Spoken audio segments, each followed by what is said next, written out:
मार्गदर्शक के इस एपिसोड में आपका स्वागत है। आपके साथ मैं हूं निधि और हमारा मार्गदर्शन करने के लिए स्टूडियो में हमारे साथ मौजूद है ममता अवस्थी जी। ममता जी, बहुत बहुत स्वागत है आपका। थैंक यू निधि। दोस्तों, एक बार फिर से मौसम चेंज होने वाला है और खासकर जो स्कूल स्टूडेंट्स हैं उनके लिए थोड़ी सी प्रॉब्लम आने वाली है। यानी कि कहा जाए तो सीधी सी बात है कि एग्ज़ाम्स जो है वो बहुत ही नज़दीक आ चुकी है और कहीं ना कहीं हर बच्चा जो है एग्ज़ाम के टेंशन में है और इसका असर उनके पेरेंट्स पर भी ज़रूर पड़ रहा है। तो आज के एपिसोड में हम यही डिस्कस करने वाले हैं कि एग्ज़ाम स्ट्रेस होता क्या है, इससे कैसे बचा जाए और पेरेंट्स जो है वो स्टूडेंट्स की मदद कैसे कर सकते हैं। तो चलिए बात की शुरुआत करते हैं। सबसे पहले ये जानते हैं ममता जी से कि ममता जी, एग्ज़ाम स्ट्रेस होता क्या है? एग्ज़ाम स्ट्रेस देखिए दो टाइप के एग्ज़ाम स्ट्रेस तो ये है कि एग्ज़ाम देने के लिए कुछ बच्चे जो हैं वो बड़े खुशी खुशी जाते हैं, कुछ होते हैं जो बिल्कुल नहीं जाना चाहते। बिल्कुल। स्ट्रेस दो तरीके से रिलीज़ किए जाते हैं। बेसिकली दो टाइप के बच्चों को स्ट्रेस होता है। एक वो बच्चे होते हैं जिन्होंने बहुत पढ़ा होता है, उन्हें थोड़ा सा स्ट्रेस होता है कि पता नहीं हम कैसा परफॉर्म करेंगे जी। दूसरे वो टाइप के बच्चे होते हैं जो बिल्कुल नहीं पढ़ते और उन्हें ये स्ट्रेस होता है कि अब पढ़ाई नहीं है तो देखा जाएगा। जी। हम सोचते हैं कि ये अनस्ट्रेस सिचुएशन है, बट एक्चुअली ये भी एक स्ट्रेस्ड है। इनको समझ में नहीं आता है कि वो स्ट्रेस्ड है। ओके। तो कई बच्चे जो हैं वो अपने आप को एक्सप्रेस नहीं कर पाते। जी। लेकिन एग्ज़ाम के समय में जो एक एंजाइटी होती है, देखिए कितना ही प्रिपेयर्ड हो, कितना ही बड़ा व्यक्ति हो, अगर आप उसको एक बोल दें कि कल पेपर है तुम्हारा, तो उसके कुछ सिम्टम्स ही ऐसे चेंज हो जाते हैं कि वो थोड़ा सा एक्साइटेड हो जाता है। मतलब एग्जाम एक टर्म ही ऐसी है जिसका नाम सुनते ही कोई भी हो उसे टेंशन तो हो ही जाता है। होती है। और ये जो स्ट्रेस है इसे पहचानने के लिए, हालांकि नॉर्मली थोड़ा बहुत टेंशन हर किसी को होता है, लेकिन फिर भी ये टेंशन अगर स्ट्रेस के लेवल तक पहुंच जाए तो वो कहीं ना कहीं मुझे लगता है कि मुश्किल हो हार्मफुल हो जाती है वो। सकता है। हाँ, मतलब उस समय फिर थोड़ा सा हैंडल करने में मुश्किल होती है। एक आपको निधि बहुत मज़ेदार सा केस बताती हूँ। मेरे जी। पास एक केस आया था। एक बच्चा था जो 8th क्लास में था, शायद 8th या 9th में था। जी। और वो बच्चा अपनी मदर के साथ आया था। मदर का स्ट्रेस, मतलब बच्चे को है ऐसा मदर के एक्सप्रेशन से लग रहा था मुझे, बट एक्चुअली मदर बहुत ज़्यादा स्ट्रेस थी। मदर का ऐसा कहना था कि बच्चा जो है वो नॉर्मली स्कूल जाता है, खूब एंजॉय करता है, बहुत अच्छे स्कूल में पढ़ रहा था, फ्रेंड्स बहुत अच्छे हैं, टीचर्स बहुत अच्छे हैं, स्कूल बहुत अच्छा है, सब कुछ अच्छा है। लेकिन जब सिर्फ एग्ज़ाम का जब टाइम आता है तो वो स्कूल नहीं जाना चाहता। अब वो बड़ी परेशान थी कि पिछले 4-5 साल से शायद ऐसा हो रहा था कि वो बच्चा नॉर्मल डेज में रोज़ स्कूल जाएगा और एग्ज़ाम डेज में जो है ना तो सो के उठेगा, ना पढ़ने में उसका मन लगता था, ना वो स्कूल जाना चाहता था। पेपर कैसा करके आया, आने के बाद पूछने पे भी वो इरिटेट होता रहता था। जी। तो नेचुरली मदर समझ नहीं पा रही थी कि ये सिचुएशन क्यों है। उन्होंने टीचर्स से डिस्कस किया, उन्होंने स्कूल में काफ़ी डिस्कशन किया, उन्होंने डॉक्टर्स को कंसल्ट किया। सब कुछ करने के बावजूद भी वो कोई कंक्लूजन पे नहीं आ पा रही थी, क्योंकि बच्चा खुल ही नहीं रहा था। और वो इतना प्यारा और इतना मस्त बच्चा था कि कोई सोच ही नहीं सकता कि ऐसा भी कुछ करे। जी हाँ। पर ओवरऑल यानी वो स्कूल लाइफ पूरी एंजॉय कर रहा है, बस उसे एग्जाम से प्रॉब्लम पूरी, वो अच्छा एक प्लेयर भी है और सब कुछ है, बस वो एग्जाम नहीं देना चाहता। और इन मदर का ऐसा सोचना था कि उनकी फैमिली में कोई भी ऐसा नहीं है, तो ये बच्चा ऐसा क्यों करता है, पहली चीज़ ये। दूसरी बात, उनको जो चिंता थी वो ये थी कि अगर इसका ये एटीट्यूड बढ़ता रहा तो ये कैरियर कैसे बनाएगा, बहुत ही नेचुरल सी बात थी। और तीसरी बात, वो थक चुकी थी उसको पूछ पूछ के कि ये ऐसा क्यों करता है, पर वो कुछ कहता नहीं था। आपको मैं निधि बता दूं, इस केस को हैंडल करने में मुझे बहुत टाइम लगा, क्योंकि ये नॉर्मल केस नहीं था। उस बच्चे को, राहुल नाम था उसका, राहुल को मैंने काफ़ी दिनों तक सिर्फ अपने साथ बातें की, उसके साथ अपने साथ उसको काफ़ी टाइम स्पेंड कराया, रखा उसको, और खेलते कूदते बाहर आते जाते रहते। एक बार उसके मन में जो है वो निकालने की मैंने कोशिश की। जी। तो मैंने उससे पूछा कि जब आप 3rd क्लास में थे तब आप क्या क्या करते थे, 4th में थे तो क्या करते थे। करते करते करते मुझे उसने एक दिन ये बात बताई कि जब वो 4th क्लास में था तो उस समय उसने किसी एग्ज़ाम के लिए तैयारी नहीं की थी। सोशल स्टडीज़ का पेपर था शायद जी। और सोशल स्टडीज़ में उसने पढ़ाई नहीं करी थी। उसको बहुत डर था कि वो उसको कुछ याद नहीं है। तो उसकी मम्मी ने उससे कहा था कि बेटा आप चले जाओ, आपको जितना आता है उतना आप कर लो, उससे ज़्यादा आपको करने की ज़रूरत नहीं है। और कोई बात नहीं, आपने पढ़ा हुआ है। क्योंकि वो पढ़ने में अच्छा था तो वो भी चला गया पेपर देने के लिए। बच्चे ने मुझे बताया कि मैं पेपर दे के आ गया, मैंने अच्छा नहीं किया था। उसके बाद जब रिज़ल्ट आया था तो मम्मा बहुत गुस्सा हुई थी और मम्मा भूल गई कि उन्होंने मुझे कहा था कि आपको जितना आता है उतना लिख के आ जाना। यानी मम्मा ने खुद भेजा था खुद पेपर भेजा था देने पेपर और देने। रिजल्ट के टाइम उन्हें ये याद नहीं है। मुझे कहीं ना कहीं कोरिलेशन लगा कि आज जो बच्चे का बिहेवियर है वो किस कारण से ऐसा है। जी। उसके बाद धीरे धीरे आई रियलाइज कि मैंने बिल्कुल सही जगह पे पकड़ा है उसको। सच में यही बात थी कि उसको अपनी माँ पे बहुत भरोसा था, वो अपनी मदर को बहुत प्यार करता था। और जब एग्ज़ाम का रिज़ल्ट आने पे उसकी मम्मी गुस्सा हुई, लगातार 4-5 दिन तक उसको डांट पड़ी, उसको उस वेकेशंस में बाहर नहीं ले जाया गया क्योंकि तुम पढ़े नहीं थे, तुम्हारा स्कोर अच्छा नहीं है, तुमको ग्रेस पास मिला है। तो उसके मन में वो चीज़ एकदम बैठ गई। उसके मन में ये बैठ गया कि मम्मी अभी जो बोलती है वो बाद में भूल जाती हैं और वो उस चीज़ को फॉलो नहीं करती हैं। और ये सारी प्रॉब्लम जो है वो सिर्फ एग्जाम्स की सिर्फ वजह एग्जाम से, की इसलिए वजह मुझे से एग्जाम नहीं देना। तो अल्टीमेटली हमने उसकी ये प्रॉब्लम पकड़ी।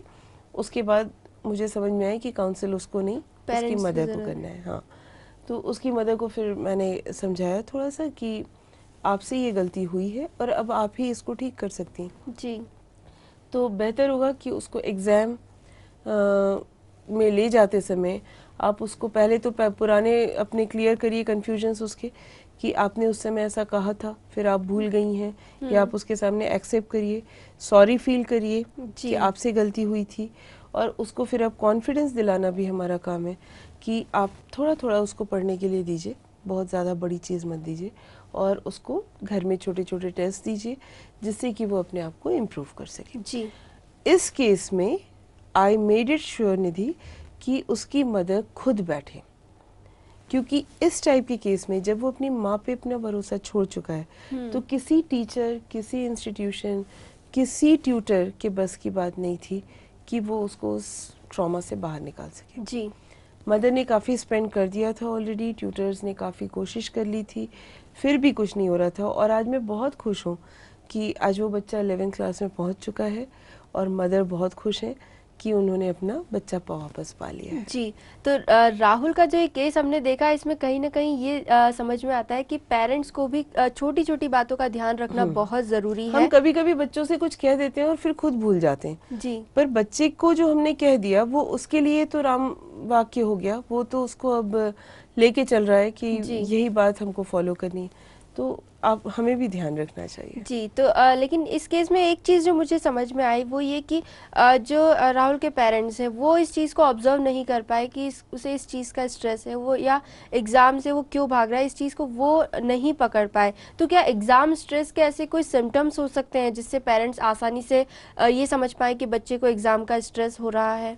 हाँ निधि, सिम्टम्स होते हैं, कुछ तो कॉमन सिम्टम्स होते हैं एग्जाम स्ट्रेस के, जो कि आप कम से कम स्कूल गोइंग स्टूडेंट्स में काफ़ी फ्रीक्वेंटली ऑब्जर्व होता है। जी।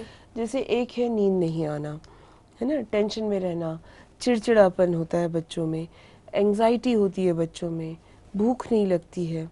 ये तो कुछ कॉमन। कई बच्चे थोड़ा सा जब और ज़्यादा हाइपर होते तो उन्हें उल्टियाँ आने लगती हैं। बहुत ज़्यादा वो अपने आप को कंफ्यूज्ड पाते हैं, पढ़ने का मन नहीं होता है। तो ये जो सिम्टम्स हैं ये नॉर्मल सिम्टम्स हैं। नाखून काटना, मुंह से नाखून खाना, पढ़ते वक्त खाना, कभी कभी बच्चे हिलते रहते हैं, कोई एक बॉडी का पार्ट हिलाते रहेंगे, कोई एक एक्टिविटी लगातार करते रहते हैं, स्केल पीटना, पेन खाना, घुमाना, ये सारी जो एक्टिविटीज़ हैं ये एक्टिविटीज़ एबनॉर्मल एक्टिविटीज़ हैं एक्चुअली। तो एग्जाम का जो स्ट्रेस है वो कहीं ना कहीं मतलब ऑब्वियसली होता तो सभी को है। यहाँ पे भी निधि में यहाँ एक छोटी सी बात स्पेसिफाई करूँ, अगर आप ऑब्जर्व करोगे तो आप पाओगे कि लड़कों में स्ट्रेस और लड़कियों में स्ट्रेस अलग अलग तरीके का होता है।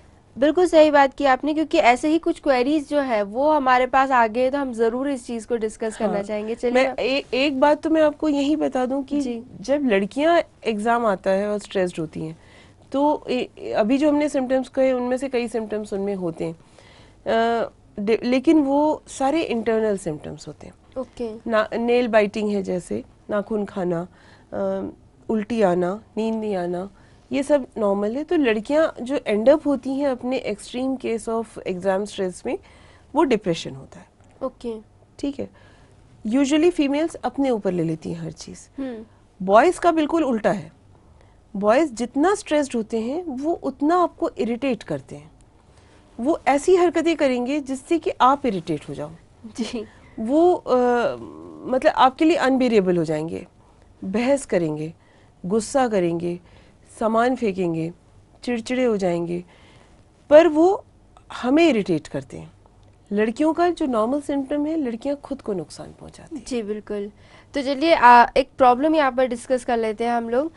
ये लेटर जो है ये सर्वेश के बारे में है। सर्वेश 12th स्टैंडर्ड में है, काफ़ी लाइट हार्टेड स्टूडेंट है, किसी भी चीज़ को सीरियसली नहीं लेते हैं और ख़ासकर पढ़ाई को तो बिल्कुल भी नहीं। इवन एग्ज़ाम टाइम में भी वो ज़्यादा सीरियसली पढ़ाई करना पसंद नहीं करते, और उनके इस बात का टेंशन सर्वेश के मम्मी पापा को है। हालांकि सर्वेश को हमेशा एवरेज मार्क्स मिल ही जाते हैं, पास तो वो हो ही जाते हैं, लेकिन फिर भी क्लास में रैंक लाने की वो कभी सोचते ही नहीं है। तो ऐसे में सर्वेश के मम्मी पापा इस टेंशन में है कि सर्वेश को पढ़ाई का टेंशन क्यों नहीं है। ये भी बहुत मजेदार बात है। सर्वेश मेरे ख्याल से ज्यादा सही ट्रैक पे चल रहे हैं। क्योंकि आज के ज़माने के हिसाब से हर चीज़ में ही स्ट्रेस है। मम्मी पापा को थोड़ा सा समझना यहाँ पे फिर चाहिए। सर्वेश अगर पास हो जाते हैं तो ठीक है। बिल्कुल, इसमें लिखा है कि वो फेल कभी नहीं होते, पास जरूर हो जाते हैं, एवरेज रिजल्ट तो आ ही जाता है। सर्वेश यहाँ शायद ये नहीं समझ रहे हैं कि हर पेरेंट चाहता है कि उनका बच्चा जो है वो एक्सेल करे जी, अपनी लाइफ में, कैरियर में टॉपर। पेरेंट्स ये नहीं समझते कि हर बच्चा टॉप पे नहीं रह सकता। तो अपने एम्बिशंस को कंट्रोल करना दोनों को है। पेरेंट्स को ज़्यादा कंट्रोल करने की ज़रूरत है, क्योंकि कभी कभी हम ये रियलाइज़ नहीं करते कि हमने बच्चे को कितना बांध रखा है। आप उसे स्कूल भेजते हैं, उसके बाद आप उसे ट्यूशन्स भेजते हैं, आपने उसके खाने पीने का टाइम इम्बैलेंस किया हुआ है। ना तो स्कूल्स कोऑपरेट करते हैं आपसे, वहाँ पे अटेंडेंस कंपलसरी है, ना तो कोचिंग कोऑपरेट करेगी आपसे, क्योंकि उनका अपना प्रोफेशनल एजेंडा है। और हर जगह बच्चे को चुप रहना है, बैठे रहना है क्लास में, जो बोला जा रहा है वो सुनना है। तो कब तक उसका अपना एग्रेशन कहाँ निकलेगा? जब वो घर आता है तो भूख लगी होती है, थका होता है, आप उसे जल्दी जल्दी खूब सारा खाना खिला के वो सोचते हैं कि जल्दी से रेस्ट कर ले और फिर अगले इवेंट के लिए चला जाए। जी। अगर वो खेलता है तो उसका भी टाइम फिक्स है, अगर वो पढ़ता है तो टाइम फिक्स है, टीवी देखता है तो टाइम फिक्स है। मतलब इतना ज़्यादा आजकल बच्चों की लाइफ हमने टाइम बाउंड कर दी है कि बच्चा रिलैक्स नहीं हो रहा है। जी। ना हम खुद रिलैक्स हो रहे हैं। कभी ये भी तो सोच के देखिए, आप एक नॉर्मल जानवर को देखिए तो आपको खुशी होगी बहुत देख के। आजकल मैं कई बच्चों को सुनती हूँ बोलती हुई कि हमसे तो अच्छे ये डॉगीज़ हैं या ये पेट्स हैं हमारे, जो जिनको कुछ करना ही नहीं है, उनको खाली बस रोज़ उठना है और सो जाना है खाना खा के। तो कहीं ना कहीं हमने ही गलत किया है। बिल्कुल। किसी भी रूटीन को, किसी भी शेड्यूल को इतना मत टाइट करिए कि बच्चा अपना फ्रस्ट्रेशन हर जगह निकाले। जी। आपने उसे अगर जीने की जगह नहीं दी है, नेचुरली वो कोचिंग क्लासेस में बात करेगा, कभी तो बात करेगा। स्कूल्स में कंपलसरी होता है, एक डिसिप्लिन होता है। आप क्लासरूम में बात नहीं कर सकते, आप बाहर बात नहीं कर सकते, आप घर में बात नहीं, तो बात कहाँ करेगा बच्चा? जी बिल्कुल। इसलिए आप, अगर बच्चा फेल नहीं हो रहा है तो आपको खुश रहना चाहिए कि वो कॉन्फिडेंट है। उसे मालूम है कि वो जिस दिन पढ़ेगा वो उस दिन पढ़ लेगा। थोड़ा सा उस पर भरोसा करिए। इसका मतलब ये है कि जब वो क्लासेस में बैठता है या कोचिंग में बैठता है तो उसका एक सबकॉन्शियसली ध्यान है कि वो क्या सुन रहा है, क्या देख रहा है। हाँ, वो अलग बात है कि वो उसको उतनी इम्पोर्टेंस नहीं देता। जी। तो मेरे ख्याल से इसमें बहुत ज़्यादा चिंता की बात बिल्कुल भी नहीं है। इन्हें बल्कि खुश होना चाहिए कि इनका बच्चा इतना स्ट्रेस कोप करना जानता है। रियल सेंस में वो जानता है कि उसको अपनी को कैसे कोप अप करना है। जी बिल्कुल।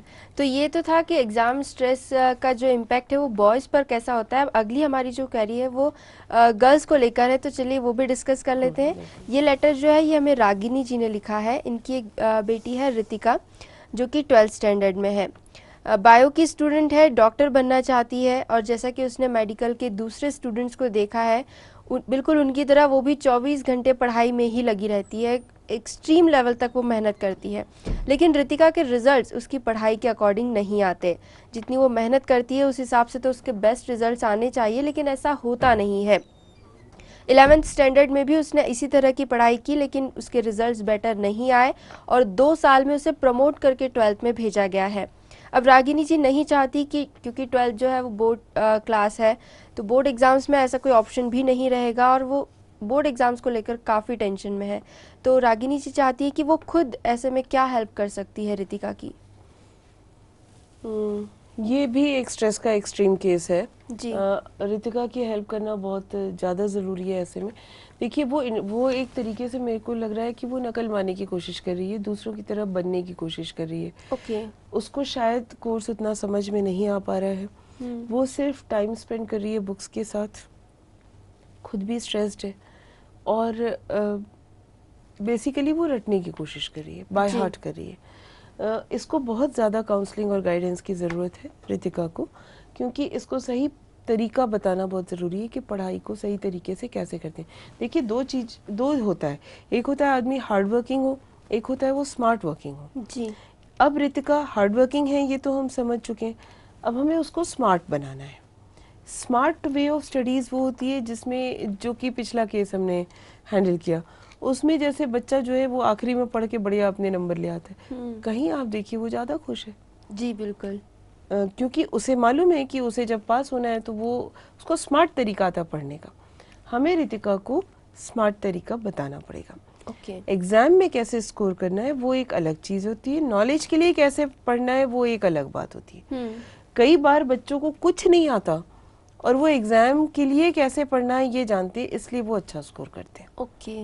और हमारी प्रॉब्लम ये है कि हम हमेशा असेसमेंट स्कोर पे करते हैं। जी बिल्कुल। तो रितिका का स्ट्रेस का रीज़न भी यही है। अगर वो बच्चा लगातार पढ़ रहा है और वो स्कोर नहीं कर रहा है तो वो अपने आप में अपना कॉन्फिडेंस धीरे धीरे लूज़ करते चले जा रहा है। इसलिए उसको मदद की ज़रूरत है। उसके टीचर्स से आप मिलिए, उसके जो कज़न्स आपने मेंशन किए हैं उनसे उनको मिलवाइए और उनसे कहिए कि वो उसे बताएं पढ़ाई के स्कोर तरीका कैसे करना है। जी। अपनी बेटी के साथ बात करिए, रितिका को बहुत ज़्यादा बात करने की ज़रूरत है। उसको थोड़ी देर आप बुक्स से अलग रखने के लिए काउंसिल करिए। उसको आप हेल्दी आउटडोर एक्टिविटीज़ करवाइए, किसी स्पोर्ट में डालिए, उसको इंटरैक्टिव बनाइए उसके क्लासमेट्स के साथ, खासकर ऐसे बच्चों के साथ जो थोड़ा पढ़ने में अच्छे होते हैं। हालांकि निधि ये बहुत डिफ़िकल्ट स्टेज होती है, क्योंकि यहाँ मैं मेंशन करूँगी कि मैक्सिमम बच्चे जो पढ़ने में बहुत ज़्यादा स्कोर करते हैं, मतलब अच्छे माने जाते हैं, वो एक लिमिट में सेल्फिश होते हैं। They don't want to interact with the children who are not studying very well. Okay. उन्हें लगता है टाइम वेस्ट होगा। जी। तो डिफिकल्ट है लेकिन इम्पॉसिबल नहीं है, क्योंकि सब ऐसे नहीं होते। जी। तो आपको ऐसे बच्चों के साथ इसको इंटरेक्ट करवाना पड़ेगा। जी। तो अलग अलग केसेस हमने देखे, कोई एग्ज़ाम का स्ट्रेस बहुत ज़्यादा लेता है तो कोई बिल्कुल भी नहीं लेता है, लेकिन कहीं ना कहीं जो है इन पूरी सिचुएशन का असर रिजल्ट्स पे ज़रूर पड़ता है। तो हमें यहाँ पर ये जान लेना बहुत ज़रूरी कि एग्ज़ाम के ऐसे कौन कौन से फैक्टर्स होते हैं जो एग्ज़ाम स्ट्रेस को इन्फ्लुएंस करते हैं।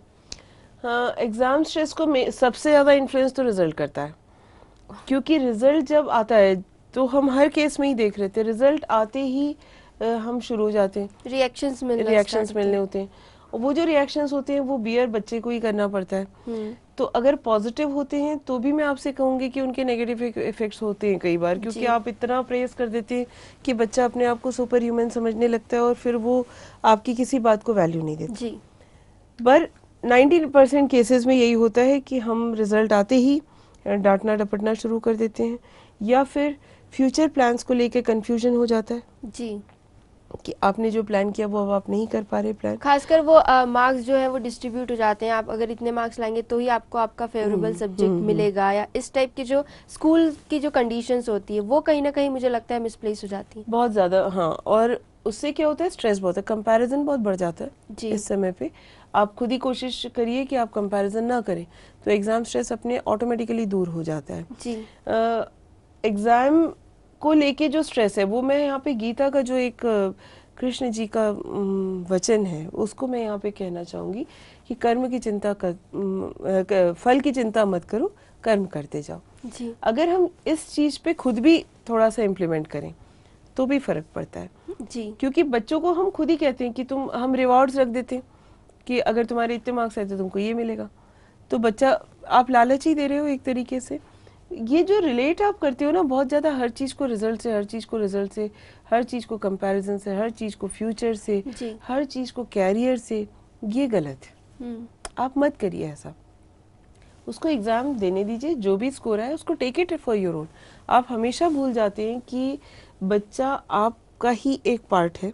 जैसे आप रहे होंगे कभी, हो सकता है बच्चा भी वैसे ही रहा हो। अगर आप पढ़ने में बहुत अच्छे कभी नहीं थे तो आपको बहुत एक्सपेक्ट नहीं करना चाहिए बच्चे, और होपलेस भी नहीं रहना चाहिए। बच्चे शाइन करते हैं जी। अगर आपने अपनी ही होप छोड़ दी तो भी नुकसान है। बड़ा बैलेंस करके आपको स्ट्रेस मैनेज मोटिवेशन भी जरूरी है, मोटिवेशन जरूरी है। तो एग्जाम स्ट्रेस जो है वो कई तरह का हो सकता है, अलग अलग लेवल का हो सकता है, लेकिन अगर कॉमनली हम बात करें तो कोई ऐसे छोटे छोटे से स्टेप्स या टिप्स अगर आप दे सके पेरेंट्स को कि वो किस तरह से बच्चे को इस एग्जाम स्ट्रेस से बाहर निकाल सकते हैं। देखिए, एग्जाम स्ट्रेस से बाहर हाँ निकाला जा सकता है कुछ हद तक। आप अपने घर का माहौल हेल्दी रखिए, बहुत ज़्यादा रिलेटिव्स और फ्रेंड्स में इंटरेक्शन मत करिए इस दौरान कम से कम, जिससे कि बच्चा फोकस कर सके। बच्चे के साथ कम्युनिकेटिव रहिए।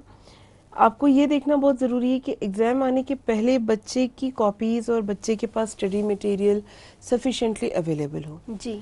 इस समय पे आप उसे किसी नए काउंसलर से मत मिलवाइए या किसी नए ट्यूटर से मत कोशिश करिए कि उसको ना मिलवाएं जी, क्योंकि आप उसका स्ट्रेस बढ़ाएंगे। आपको स्ट्रेस्ड देखकर बच्चा ऑटोमेटिकली स्ट्रेस्ड होगा। तो आपको मेनली उसके खाने पीने की चीज़ें, फास्ट फूड अवॉइड करवाइए, स्पाइसी फूड अवॉइड करवाइए, उसको हेल्दी खाना दीजिए, समय पे सोना, समय पे जगना, अमाउंट ऑफ एंटरटेनमेंट भी आप एक डिसाइड कर दीजिए। फिज़िकल एक्टिविटीज़ होनी चाहिए, ये भी आपको ध्यान रखना है। उसके हाइजीन का ध्यान रखना है। कभी कभी बहुत ज़्यादा देर तक पढ़ने से या बहुत देर तक कुछ नहीं खाने से गैस्ट्रिक प्रॉब्लम्स शुरू हो जाती है बच्चों में। फिर मुंह से बदबू आती है, स्वेट से बदबू आने लगती है। बच्चा खुद में बड़ा अनकंफर्टेबल फील करता है, बता भले ही नहीं पाता है। उसका नॉर्मल बॉडी टेम्परेचर थोड़ा सा बढ़ा रहता है जी। तो आप ऐसा मत सोचिए कि आप उसको हमेशा चाय कॉफ़ी या इस टाइप की ड्रिंक्स दे दे के आप उसको जगा सकते हो। ऐसा नहीं है, उसको लंबी देर तक मत जगने दीजिए, फोर्स मत करिए। जितनी देर वो जग रहा है वो क्वालिटी स्टडी करे जी, क्वांटिटेटिव होने की बहुत ज़रूरत नहीं है ओके इस केस में। बिल्कुल। तो एक चीज़ जो मुझे यहाँ पर कंफ्यूज करी है वो कहीं ना कहीं मुझे ऐसा लगता है कि जो पेरेंट्स हैं वो अपने बच्चों के थ्रू अपने ड्रीम्स पूरे करने की कोशिश करते हैं, एक उन पर प्रेशर बनाते हैं कि जैसे एक डॉक्टर फैमिली है तो वो चाहेंगे हमारा बच्चा भी डॉक्टर बने। तो इस टाइप के केसेस भी कहीं मुझे सुनने में बहुत सारे केसेस तो ये ऐसा मतलब कहाँ तक ठीक है ये चीज़? देखिए, पेरेंट्स भी पूरी तरह मैं नहीं कहती कि गलत है, क्योंकि अगर उन्होंने किसी फील्ड में अपने आप को एक्सपर्ट बनाया है जी, तो नेचुरली वो चाहेंगे कि उनके इतने बड़े सेटअप को कोई ना कोई उसको टेक ओवर करे जी। और अपने बच्चे से बेहतर और कौन होगा। तो वो पूरी कोशिश करते हैं कि वो अपने बच्चों को पूरी फैसिलिटीज़ प्रोवाइड करें कि वो उस लेवल तक आ सकें जी। फिर वो ये भूल जाते हैं कि हर इंडिविजुअल एक अलग इंडिविजुअल है। भले ही वो बच्चा आपका है पर वो एक इंडिविजुअल है, उसकी अपनी एक चॉइस है, अपना एक टेस्ट है, अपना एक ऑब्जर्वेशन है, अपना एक एक्सपीरियंस है जिसको हमें वैल्यू करना चाहिए जी।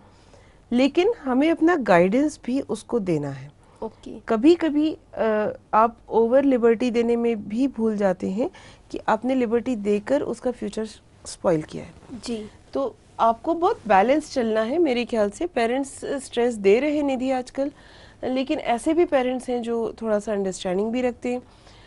जो पेरेंट्स स्ट्रेस दे रहे हैं वो ओवर एम्बिशियस हैं, उनको मैं ये सजेशन दूंगी कि आप अपने आप को उस एज में इमेजिन करके सोचिए कि आप क्या करते थे। ज़रूरी नहीं है कि आपके समय में जो चीज़ें सही थी वो आज के समय में भी सही हो। जी। जैसे फॉर एग्जांपल मैं सोशल नेटवर्किंग ही ले लूँ। आप कहेंगे कि सोशल नेटवर्किंग गंदी चीज़ है, पूरी तरह बंद हो जानी चाहिए। मान लीजिए पेपर में कोई चेंज आता है, स्कूल में कोई नोटिस आता है और वो आप तक कम्युनिकेट नहीं हो पाता, आपने बच्चे को भी सोशल नेटवर्किंग से बंद किया है, तो कहीं ना कहीं आपने अपना नुकसान ही किया। ये तो मैं एक छोटा सा एग्जांपल दे रही हूँ। कभी कभी आपको ये देखना है कि हर चीज़ के पॉजिटिव इफेक्ट्स क्या है। जी। तो टाइम लिमिटेड करिए, टाइम बाउंड करिए। ऐसा नहीं कि मोबाइल देंगे ही नहीं, दीजिए, लेकिन एक लिमिटेड टाइम के लिए दीजिए, समझा के दीजिए उसको। तो अगर बच्चा सही गलत समझता है तो वो वाकई में एक्स्ट्रा यूज़ नहीं करेगा। जी। तो ये था आज का मार्गदर्शन, जहां हमने बात की एग्जाम स्ट्रेस के बारे में और जाना कि किस तरह से पेरेंट्स बच्चों की हेल्प कर सकते हैं इस एग्जाम स्ट्रेस से बाहर निकलने में। अगली बार फिर मिलेंगे एक नए टॉपिक के साथ। कोई भी फीडबैक या क्वेरी आप हम तक पहुंचाना चाहते हैं तो हमारा ईमेल आईडी है margdarshak.city@gmail.com। अपनी बातें हमसे जरूर शेयर कीजिए। अगली बार फिर मिलेंगे, तब तक के लिए नमस्कार।